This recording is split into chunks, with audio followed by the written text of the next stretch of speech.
Welcome to The Ripple Within, a podcast by All in One Life Coaching. I'm Michelle, a certified life coach specializing in mindset, emotional wellness, and the law of attraction. I work with people to help create the narrative around their desired outcome. And I'm Kathy. I'm here to ask the questions, explore the patterns, and share the real life moments that make this all, well, make sense. This podcast is about the connection between how we feel and the physical reality we experience every day. We'll explore how our thoughts lead to outcomes and how narrative shifts can create big change. We'll keep it grounded using logic and lived experience, not just theory. And if you've ever wondered why you feel stuck, reactive, or out of sync with yourself, you're not alone. Our life experience will always match how we feel. This podcast is about exploring our ripple within, how our thoughts, emotions, beliefs, and values contribute to the physical life we live. Let's get into it.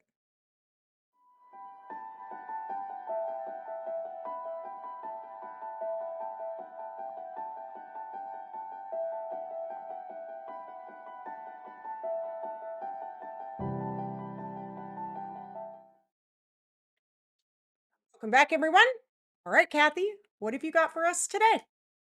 Well, some listener feedback on a topic to discuss. I mean, there's many different thoughts and levels, I think, to what we're going to talk about. So we're going to talk about it. Social media addiction. I know, right? There's so many places to take that.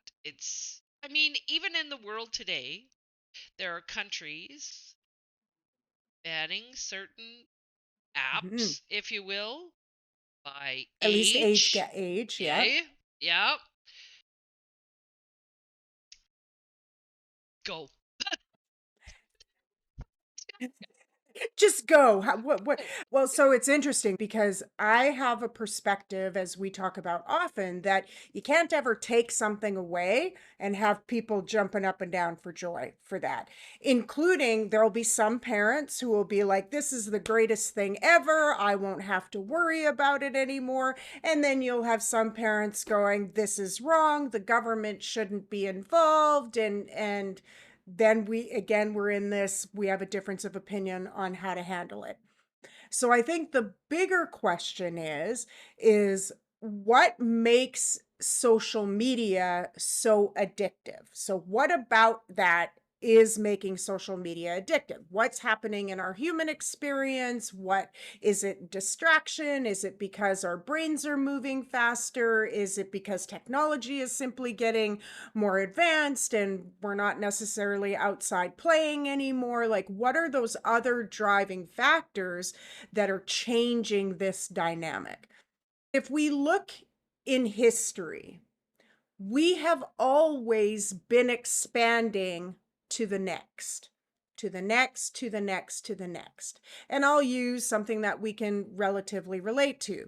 At one point, we were horse and buggy, then we went to turn cart type of engine style, then we went to the big old Buick, and then we went to the sedan, and then we went to the truck, and then and now we're driving driverless cars and so on. So I think the bigger question would be, how do we support and facilitate our younger generation within this dynamic? And really all generations, right? But really our young children in this dynamic. So it does mean that we are going to have to change the way we parent. It does mean we're going to have to change the way we educate in school. And those things don't have to be scary things. They're going to be scary things if we're looking at it like an addiction. If social media is an addiction, the word addiction itself tells us that there's some concern in there that we need to address. So I think on a broader scale, is there room and platforms available and avenues that need to be discussed? Yeah, 100%. Like, how do we educate our children moving forward within this new dynamic? I mean, You and I didn't have to worry about social media bullying. It just didn't exist where we came from. But we still experienced bullying. It was in school, it was the kid down the street, it was whatever it might be. And there's something to be said for the resilience that we had to live through to be able to come out on the other side of that. Now, did we come out unscathed? No, right? Like the idea would be that we know we have this thing, we know we have social media platforms, we know that there's some bad stuff happening out there and some intentions that don't align with well-being.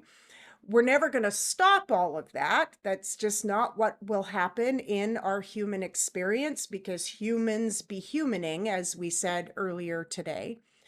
So I think it becomes more about how do we learn and grow and educate our children within that environment and doing it from a place of optimism versus fear.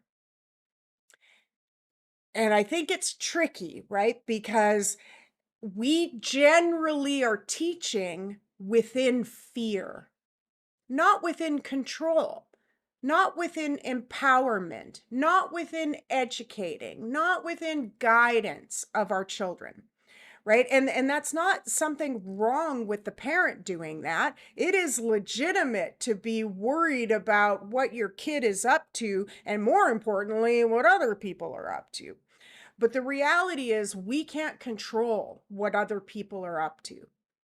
We really, our power is truly in educating our children in well being, in best possible outcome mindset, in understanding that when they're in a situation that feels awkward or off, that there is a bigger picture. And honestly, parents providing a safe space for their children to come to.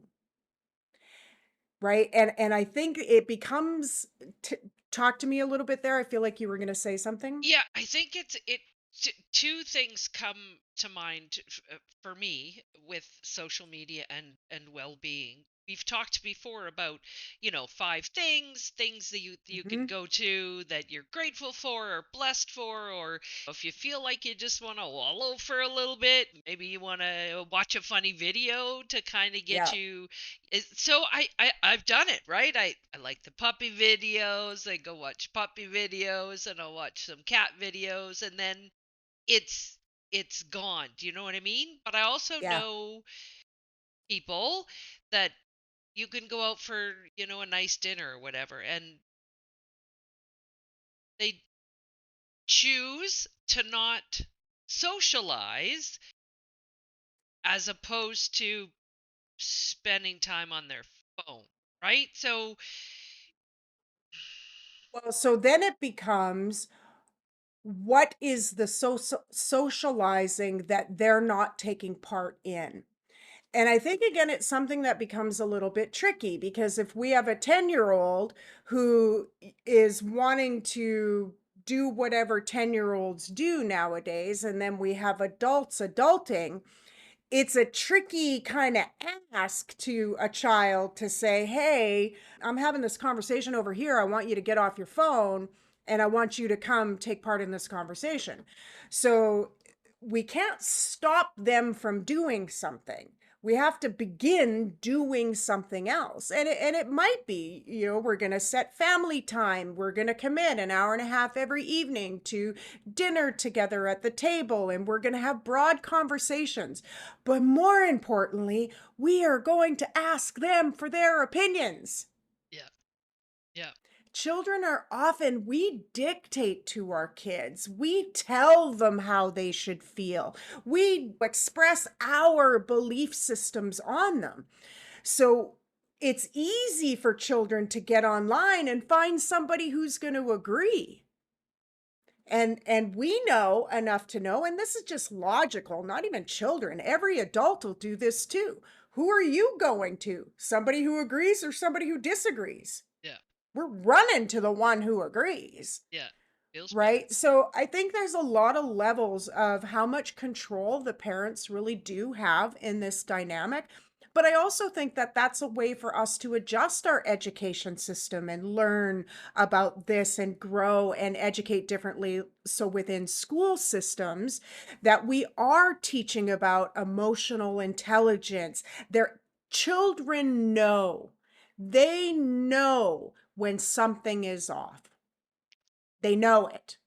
Because again, from this belief system, or at least the belief system that we hold, that children are coming from the well-being bucket. So if somebody is poking at them on the other side, they're going to feel it immediately. And if they don't have a safe space to be able to express that freely without judgment, then as parents, we it's going to be really flawed to expect something different. Well, I noticed even recently there's NHL stars in Mhm. commercials talking about taking a break from screen time, right? Yeah. So it's it's becoming a thing. Like it's just Yeah, exactly. And I would say, though, that it's probably always been a thing. Every time we advance to even just having a cell phone, I mean, that's only in the last 20 years ish. Those, I mean, unless you're walking around with that big brick satellite phone from like 35 years ago or in the military or something, those didn't exist either. And I remember the concern 20 years ago, 30 years ago, that the world, this is a disaster and we can't have this and we're going to lose jobs and blah, blah, blah, blah, blah. But the reality is, we expand along with it. We do. And the longer we spend in the disruption, the longer it takes to find really good solutions. The longer we spend in social media addiction, the longer it's going to take to create social media awareness. So I think it's one of those things where the reason why, and it's not just kids, it's a lot of people. I am very guilty of spending a lot of time on social media as well. And I think there's a whole bunch of things happening. One, we're learning and growing and expanding and having a better understanding of just cognitive, what happens to us as humans just in general, brain activity. We had guest on not long ago where we were talking a lot about that with Troy, but just that whole how we're expanding and learning about the impact of certain things. So just like the cell phone, for example, what it's doing for us in social media is giving us a hit of dopamine. That's what's really happening. So within the brain, we're getting that boost of dopamine. So the goal would be is to be able to replace that boost from a cell phone with something else that isn't maybe so focused on a little screen, which we know, can be harmful to your eyes and your brain activity and just so much go. And of course, what you're then open to is everybody's opinion. But also, more importantly, is being able to teach our kids how to be able to see that, be a be in it, and have a different view of it. I think once we get to a point of being able to have conversations with our children that are meaningful, impactful, that hear them, that take what they have to say with a level of importance and congruence and knowledge and clarity. They have so much more than we're giving them credit for. And it'll be tricky. I don't know if you've ever taken away a cell phone from a teenager or a game from a teenager. Some of them will lose their ever loving minds over it. Like it will become a real thing, even to the point of violence, because we've not been able to redirect that.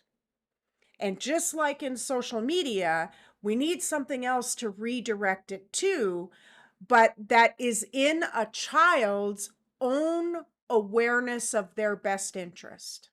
there's even been stories recently about banning cell phones in schools. Like one thing in the classroom, right? But Yeah, so what would be my question to that would be, and if it was a politician here in Canada, I would love to be able to have that conversation because what is the objective, right? Like, what is the outcome they're hoping for by doing that? And just the word alone banning, yeah, we know that we are starting that in the rabbit hole. We can't take something from a human being who believes in their own individuality and their own right to choose. I don't get to say to you, Kathy, I am banning you from wearing those headphones forever. And have you go, okay, no problem. You'd want to know why. You'd be like, is there something wrong with them? Are they hurting me? Am I using them wrong? Like, who knows, right? There would be a whole bunch of questions in that. And now, again, I'm not saying it's wrong to ban something, but if you're going to ban something, don't be shocked by the response you're going to get. well, I mean, even growing up, sometimes I do the exact opposite just because somebody told me I couldn't do it. Right? 100%. And even now, 100%. as an adult, not that you can't do it, but the you will never get there, or you will never do this, or you will. I'm like, yes, I Yeah, will. Watch me. watch me, Yes, watch me, like, watch me, right? Well, and that's the watch me. thing. That's where, again, it becomes just more important, not about the thing. It's not about the social media. It's not about the banning in the classrooms. It's what do we do differently in this environment? We're not making it go away.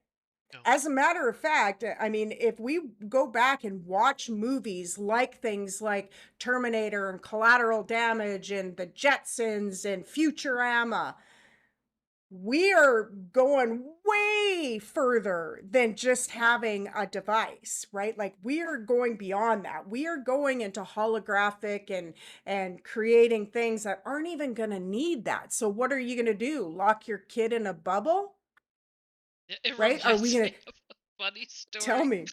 To tell you, my girlfriend told me this last night when we she the driverless cars, because you mentioned the Mhm. driverless cars. You Yeah. remember like sometimes going to a parking lot or whatever, if there's like a prime parking space or whatever, you kick the wife or the husband out to go stand in that parking spot so you could turn Did around or it make the loop, recently. or yeah, or do whatever you do. So she's telling me this story last night about a story she found about this woman who did go stand in a parking lot, in a parking space, to like save it for whoever she was saving it for, and a gentleman in a driverless car pulled up his driverless car, got out of it, walked away, and she went looking for it, and the car backed right into the spot she was no longer standing in. Like, it It would get rid of road rage. I laughed so hard. I'm like, "Are you serious?" He's like, "Yeah, it's what they're for, I guess, right?" Like she walks away to go find out where the guy went, and the car just backs into the spot. Like I just, I almost rear-rented a car in Vegas a couple of years ago because it was the first time I saw a driverless car. And there's just something weird pulling up to a car at a light and there not be a driver in it. Like, like there I, was just something kind of surreal about that for me. But I still appreciated the technology and I still appreciated the advancement because humans, we're not meant to sit still. We're not meant to be horseback and buggy unless you want to. If that's what yeah, you want, then by all means, all the power to you. I mean, I think you know that I would love nothing more than to be in a tiny house next to the water and just have some peace and quiet and experience the outdoors and just love life that way.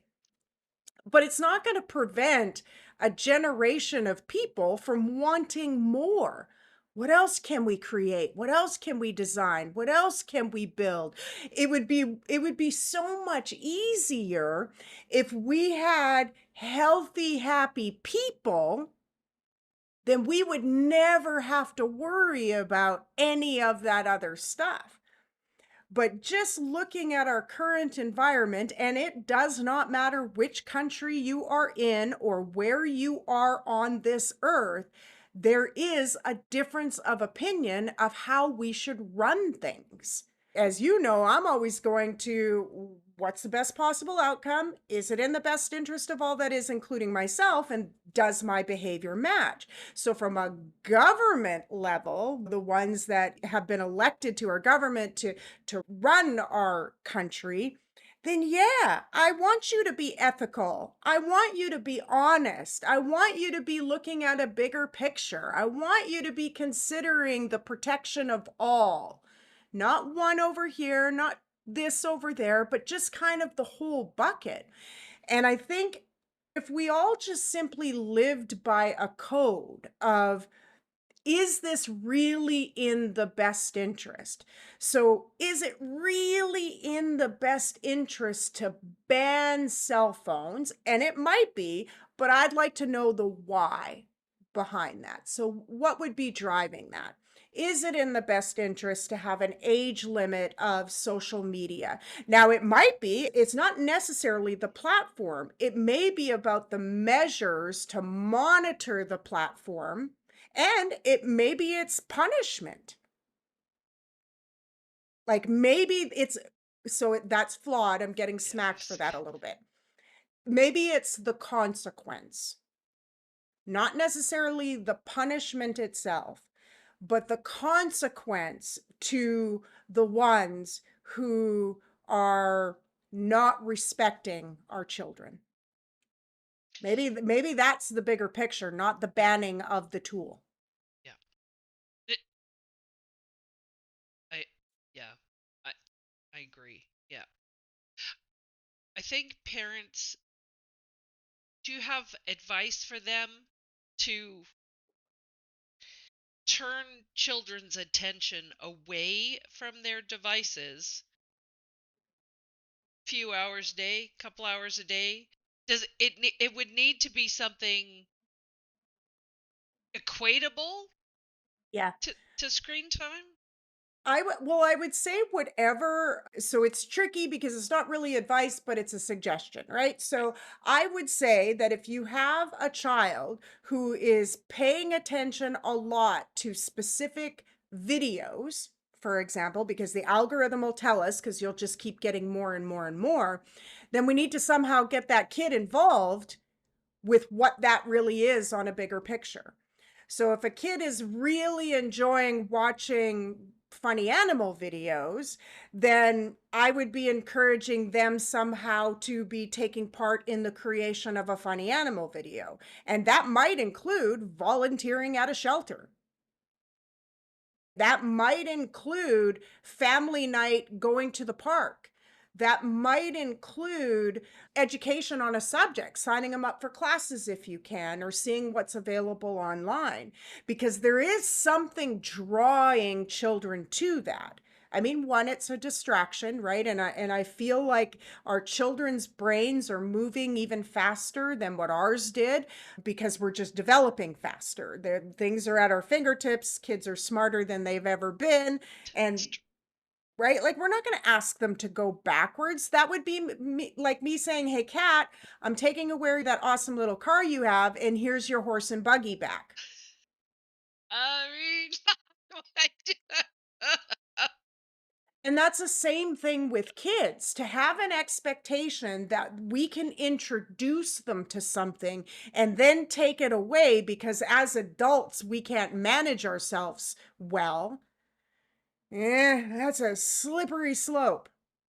It As a matter of fact, it could almost be detrimental because it would be it's really no different than taking away a child's voice, taking away their autonomy, taking away their ability to decide what's best for them. Now, obviously, parents play a role in that, and our teachers and our priests and our pastors and our police department and anybody in position, aunts, uncles, siblings, like we all take part in that. There's a role in that. But really what we want to do is to be able to teach and guide children to make the best decision on their own. And if they have to keep secrets from a parent, they're not going to be able to do that. And it's really how we end up creating even more disruption. Like the stuff that's happening around our world right now, we are creating more disruption in children, more fear, more mistrust, more hate, more divide, more lack of clarity. That is what we're creating. We're taking away a safe space for them to turn into healthy, functioning adults because of what they're learning. Sometimes it's hard to explain. Sometimes it's hard to understand it even as an adult. Yeah. Why is this stuff happening? Well, we can know why actually. Because We somebody's can really in the rabbit hole. That's, I mean, or we can know why someone's, right? from this Yeah, yeah, perspective. yeah. Somebody wants something they don't have, and they don't really care how they get it. So we have people who have belief systems that their opinion, that their point of view is the only one that matters. And as you know, we don't teach that. What we teach is it has to be in the best interest of all that is. And I don't get to dictate how Kathy is going to live her life. It also, though, means that if Kathy is doing bad behavior, for a lack of better terms, that I promote that. It also means that I'm not going to poke the bear to Kathy and send her nasty notes. I'm not doing that. What it means, though, is I'm going to look internally and say to myself, am I contributing in this environment the best I can be? As often as I can, because trust me, there are some days I am also not at my best, but I try to limit my communication with others in those moments. But I'm still always working towards what can I do differently? How can I be helpful? What could I do in my community? Is there something else I can expand upon? I'm never going to look at you or my neighbor and go, you're not doing enough. Ever in a million years. I'm not even going to do that with my government. I think I've said this before, and maybe with you. I look at our government like my employer, and I'm an employee. I mean, they're not paying me, I'm paying them, Yeah, but yeah, I'm an yeah. employee in this bigger, broader picture. And am I a good employee? Meaning, do I go to work if abled, of course, like we're if fully able to do so. So am I going to work? Am I paying my taxes? Am I doing my best to take care of my planet? Am I picking up after myself? Am I contributing where I can? Am I recycling? Am I not driving as often as possible? Am I doing those things? And then when, because I too don't always agree where we send our money as a government and whatever, but I also know that I appreciate our public school system and our public health care here in Canada. And I appreciate that we live in a pretty free society. And I appreciate our wildly diverse demographic. So it becomes, who am I going to be? So when I'm looking at like government spending, for example, I might say, well, my money, which is what I do in fact say, everything I pay in taxes is going to healthcare and to the school system. That's where I am saying to myself that my tax dollars are going. It is going to my road outside, that wonderful gentleman who comes and picks up my garbage once a week, the person who's picking up my recycling. That's where I'm telling myself the money is going. If I were to tell myself that my money is going to support a war, yeah, I'm not loving that. Not loving that. Right? So I think it's really, really important with our society, with social media, with what is your intention as an adult when you share a post? Is it your intention to be disruptive? Because obviously we know what that means. Oh, Is it your intention to put out misinformation? Because again, we know what that means. Or could you be somebody who becomes educated, who learns about it, who tries to have a perspective? Maybe we just need to mind our own business in some cases and not be worried about changing the world to come to us. Like, that's just such, there are 8 billion people on this planet. We are never all going to be in the same bucket at the same time. Never. Whether it's belief systems, values, injury, pain, fear, hurt, car accident, we're never just going to be in the same bucket at the same time. And our society, if we are trying to take something away from another, we are never going to feel good about that. I think social media addiction is a flawed way for us to look at it. For me, it would be, what is our opportunity within social media? How do we take something that exists that's not going to go away? It's just going to expand. absolutely. I think maybe even as adults, we need to do research. We need to Yeah. provide guidelines. We need to teach and listen and understand and Yeah. And our own code of conduct. yeah, I mean, does it really feel good to go on the internet and call somebody a name? Like, what the, and I see way more adults doing that than children, by the yeah, way. yeah. I agree. Yep, Way more adults out there doing that than children, right? Like, there's just no comparison. So at what point as an adult, and I do this as part of coaching, as you know, everybody has to kind of fill out and talk about who they are and what they're going to be and how you're coming to the table and so on. So like for the adults out there, really, what is it that you're trying to achieve really when you do this? Now, again, for me, you could post on this particular video all the negative stuff in the world.